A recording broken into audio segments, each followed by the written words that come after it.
Baiklah, kita ketemu kembali dalam kuliah daring kita lagi untuk mata kuliah Etika Insani. Dan yang kita angkat kali ini adalah tujuan pembinaan akhlak.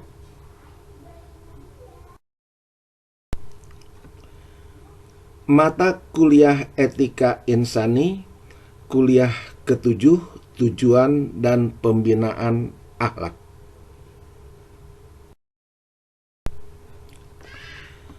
Ibnu Miskawayh adalah salah satu filosof Islam. Banyak buah karya filsafatnya, dan salah satu yang terkenal adalah filsafat akhlaknya, yang bukunya berjudul Tahdzibul Akhlak wa Tathhirul Akhlak. Dalam buku itu beliau membuat definisi akhlak adalah al-huluku halun lin nafsi da'iyatan laha illa af'aliha min ghairi fikrin wala ruwiyatin. Akhlak adalah keadaan jiwa yang mengajak atau mendorong seseorang untuk melakukan perbuatan-perbuatan tanpa dipikirkan dan diperhitungkan sebelumnya. Jadi akhlak itu adalah kondisi di dalam jiwa, bukan perilaku. Meskipun manifestasinya adalah perilaku. Jadi parameter akhlak bukan citra. Sehingga ada orang yang sehari-harinya dikenal tidak baik, tapi satu saat ia menampilkan sebuah perbuatan baik, itu namanya pencitraan. Dan pencitraan itu hanya tampilannya saja yang baik. Isinya enggak, batinnya enggak, jiwanya enggak baik. Dan perbuatan baik itu bukan dorongan jiwa. Banyak sekali yang seperti ini yang telah kita saksikan, apalagi saat ada pemilihan kepala daerah, ada pemilihan umum. Banyak orang berusaha tampil baik, bagi-bagi sembako, berikan pelayanan kesehatan cuma-cuma, sumbang sini, sumbang sana, masuk TV. Dan hati-hati, jangan-jangan itu hanya pencitraan. Jadi intinya, akhlak menurut Ibnu Miskawayh adalah kondisi jiwa yang mendorong tindakan tanpa difikirkan dan dipertimbangkan. Orang yang jiwanya baik, otomatis tindakan yang keluar dari jiwanya itu adalah kebaikan tanpa dipikirkan. Orang yang jiwanya jujur, otomatis tindakan yang keluar dari jiwanya itu adalah kejujuran, tanpa dirancang-rancang, tanpa direncanakan, dan tanpa pertimbangan. Orang yang jiwanya senang sedekah, otomatis tindakan yang keluar dari jiwanya itu adalah sedekah, tanpa dipertimbangkan, tanpa ada maksud-maksud lain selain daripada dorongan jiwa.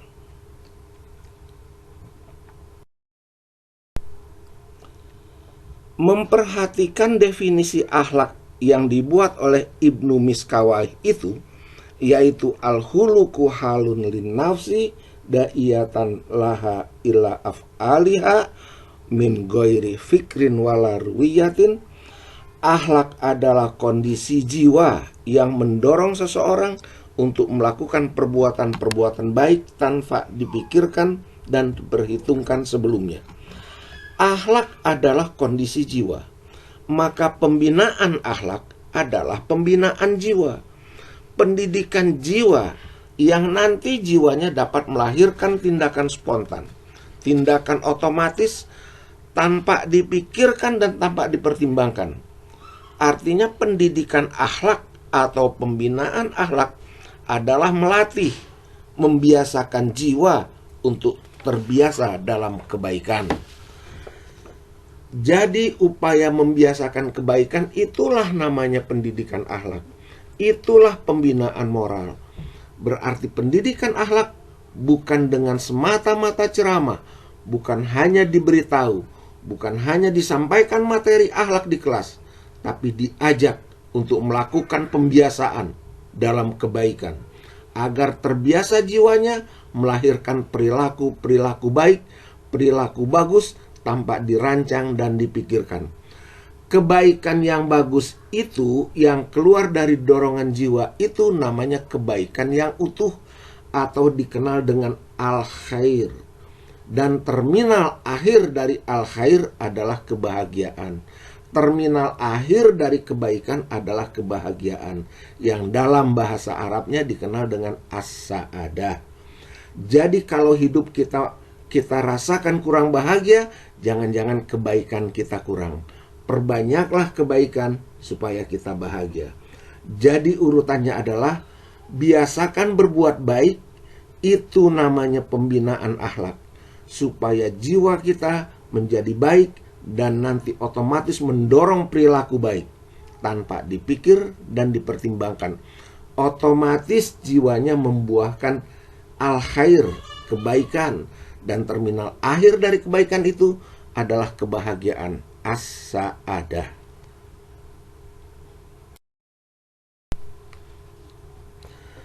As-sa'adah atau kebahagiaan.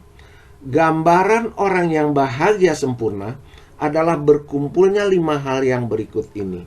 1. Kesehatan fisik. 2. Kepemilikan harta. 3. Reputasi atau kehormatan di kalangan orang-orang terhormat. 4. Sukses dalam berbagai bidang kehidupan. 5. Lurus dalam berpikir dan sehat dalam berkeyakinan. Nomor 1, kesehatan fisik penting, bahkan sangat penting. Nomor 2, harta kita miliki. Kehormatan juga kita miliki. Sukses juga kita miliki. Lurus keyakinan juga kita miliki.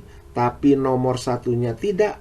Kita sakit-sakitan, kita akan menjadi susah dan tidak akan bahagia. Di sekitar kita banyak, atau ada orang-orang yang nomor 2, nomor 3, nomor 4, nomor 5 dia miliki, tapi tidak sehat, sakit berkepanjangan, duduk di kursi roda, nggak bisa apa-apa, bahkan makan pun juga terbatas. Susah, tidak bisa bahagia. Jadi nomor 1 itu kesehatan fisik penting. Yang kedua, kepemilikan harta juga menjadi unsur penting buat kebahagiaan. Supaya kita bisa beribadah dengan baik, sholat di atas sejadah yang bagus, kain sarungnya juga bagus, mau banyak sedekah juga bisa, mau pergi haji juga bisa. Yang ketiga adalah kehormatan, juga ya. Tapi kehormatan di kalangan orang-orang yang terhormat. Karena banyak orang yang dihormati, disegani, tapi di kalangan orang-orang tertentu saja yang levelnya jauh di bawahnya. Sukses di berbagai bidang kehidupan. Kehidupan ini dimensinya banyak. Misalnya Anda sebagai seorang mahasiswa, dimensi kehidupan itu adalah Anda sukses dalam kemahasiswaan, sukses kuliahnya, nilainya bagus, lurus sarjananya cepat. Dan unsur terakhir kebahagiaan adalah lurus dalam berpikir dan sehat dalam keyakinan. Artinya keyakinan terganggu juga akan menjadi problem buat kebahagiaan.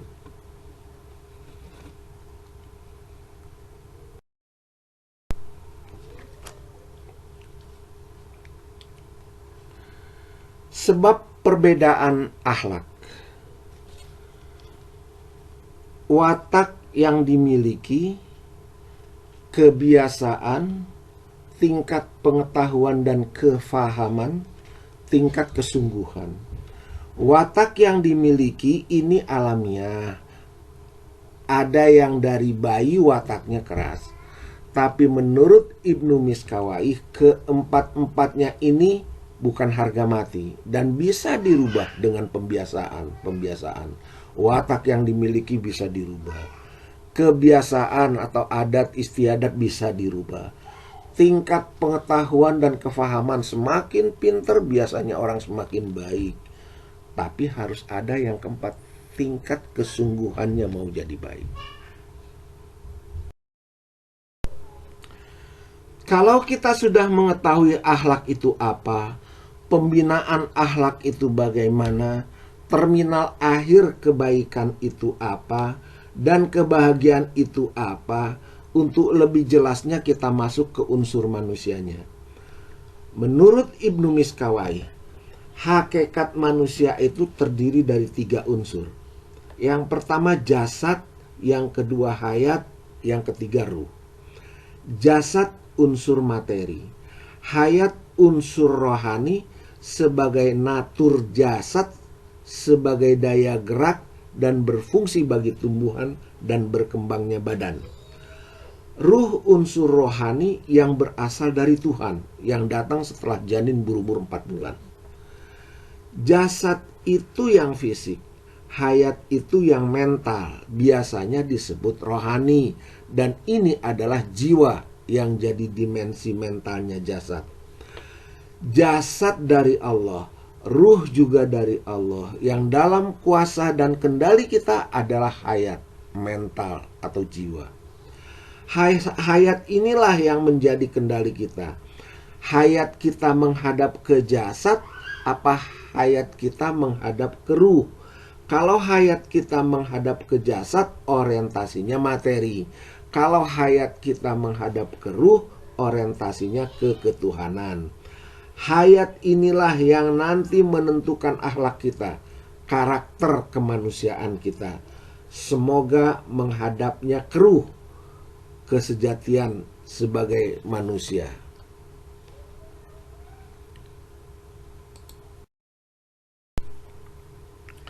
Daya jiwa manusia.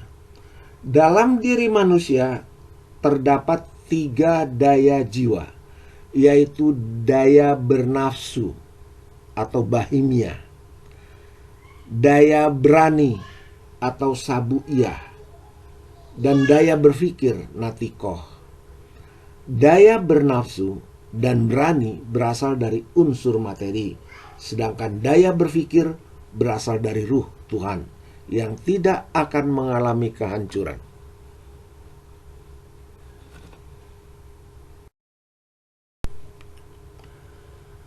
Urutan kemunculan daya jiwa manusia pertama kali nampak adalah al-bahimia, makan, minum, tumbuh, berkembang biak, karakter kematerian. Selanjutnya tampak sabuiyah, gerak keinginan, insting mempertahankan diri, karakter kebitartangan. Dan yang ketiga baru kemudian muncul al-natikoh, diawali dari kemampuan berpikir, puncaknya adalah dengan kerinduan kepada kebajikan, sehingga mampu menerima pancaran hikmat dari Tuhan.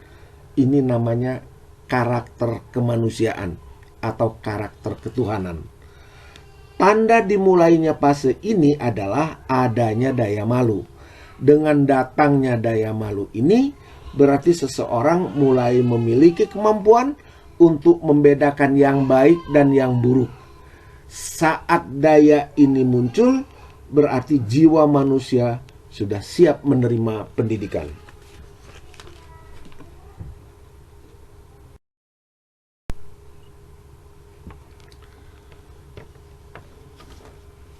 Menjaga kesehatan jiwa, menguatkan akhlak.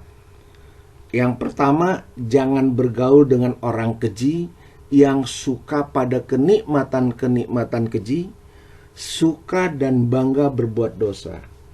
Yang kedua, melakukan aktivitas yang berhubungan dengan pengetahuan dan prakteknya sehingga dapat melayani jiwa, karena bila jiwa tidak lagi berpikir dan tak lagi mencari makna, ia akan tumpul dan bodoh serta kehilangan substansi kebaikan. Yang ketiga, sejak kecil terbiasa melatih diri dengan berpikir dan belajar ilmu matematika, geometri, aritmatika, musik, dan astronomi. Pasti dia akan terbiasa dengan kejujuran dan menyukai kebenaran. Keempat, tidak hidup berlebihan, sebab kebahagiaan eksternal tidak ada batasnya. Kelima, berlatih untuk tidak menggelorakan fakultas hawa nafsu dan amarah. Keenam, memperhatikan seluruh tindakan dan rencananya, serta organ tubuh dan jiwa yang akan digunakan untuk melaksanakan rencana itu. Ketujuh, mempersiapkan diri untuk menghadapi musuh-musuh seperti sikap serakah, amarah, atau apa saja yang menghalangi menuju keutamaan jiwa. Dan kedelapan, introspeksi diri. Ada kalanya musuh lebih bermanfaat dibanding teman, karena musuh tidak malu untuk menunjukkan letak kecacatan kita.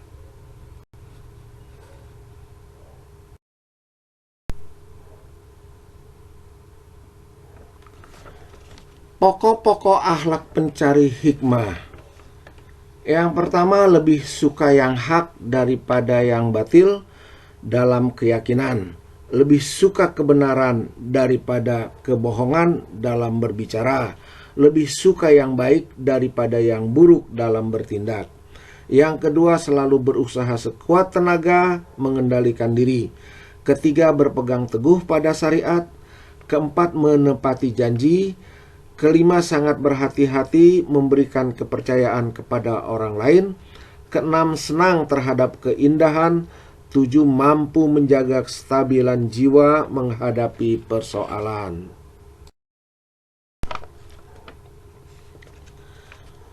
Kedelapan, tidak mudah mengungkapkan sesuatu sebelum dipikirkan mendalam.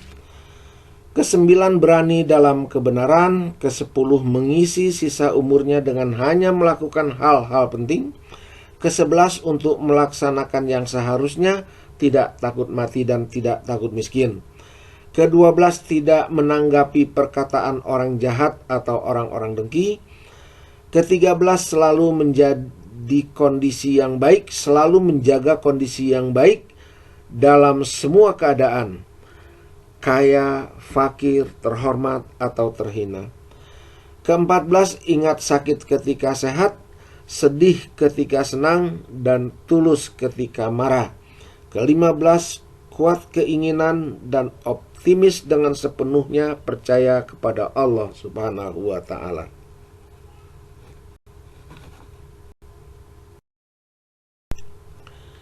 Dan akhirnya, moto untuk kita berbuat dan berakhlak baik adalah mutbi al-iradat tahya bi'at tabiat. Matikan keinginan, engkau akan hidup secara alami. Demikianlah kuliah daring kita kali ini. Mudah-mudahan bermanfaat buat kita semua. Dan akhirnya saya tutup dengan Assalamualaikum warahmatullahi wabarakatuh. Terima kasih atas segala perhatiannya.